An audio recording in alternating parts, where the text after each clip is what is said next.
1472મો શબ્દ મનોરંજન.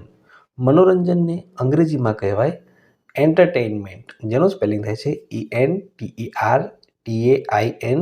ENTERTAINMENT, entertainment મતલબ કે મનોરંજન. 1473મો શબ્દ મસ્જિદ. મસ્જિદને અંગ્રેજીમાં મોસ્ક કહેવાય, જેનો સ્પેલિંગ થાય છે MUSQUE, મોસ્ક મતલબ કે મસ્જિદ. 1474મો શબ્દ મંડળ. મંડળને અંગ્રેજીમાં ગ્રુપ કહેવાય, જેનો સ્પેલિંગ થાય છે GROUP, ગ્રુપ મતલબ કે મંડળ. 1475મો શબ્દ માણવું. માણવુંને અંગ્રેજીમાં ટુ એન્જોય કહેવાય. ટુ એન્જોયનું સ્પેલિંગ થાય TOTOENJOY, ટુ એન્જોય મતલબ કે માણવું. 1476મો શબ્દ માસિક. માસિકને અંગ્રેજીમાં મંથલી કહેવાય. મંથલીનું સ્પેલિંગ થાય MONTHLY, મંથલી મતલબ કે માસિક. 1477મો શબ્દ મિજબાની.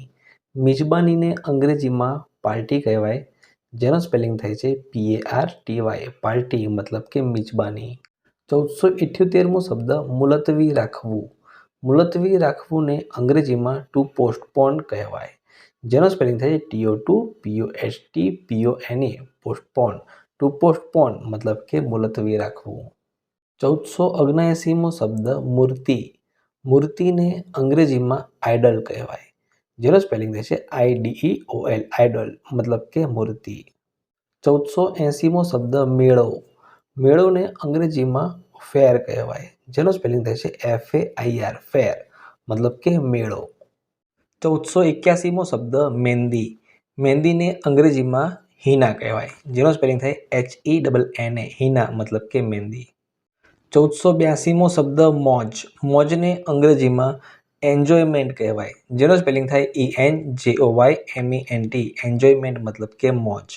1483મો શબ્દ રક્ષાબંધન. રક્ષાબંધનને અંગ્રેજીમાં હિન્દુ ફેસ્ટિવલ કહેવાય, જેનો સ્પેલિંગ થાય HINDUFESTIVAL, હિન્દુ ફેસ્ટિવલ મતલબ કે રક્ષાબંધન. 1484મો શબ્દ મિત્રો રમઝાન. રમઝાનને અંગ્રેજીમાં રામાદાન કહેવાય, જેનો સ્પેલિંગ થાય RAMADAN, રમાદાન મતલબ કે રમઝાન. 1485મો શબ્દ રમૂજી. રમૂજીને અંગ્રેજીમાં કોમેડી કહેવાય, જેનો સ્પેલિંગ થાય COMEDY, કોમેડી મતલબ કે રમૂજી. 1486મો શબ્દ રાખડી. રાખડીને અંગ્રેજીમાં શું કહેવાય? તો રાખડીને અંગ્રેજીમાં કહીશું thread to tie on hand,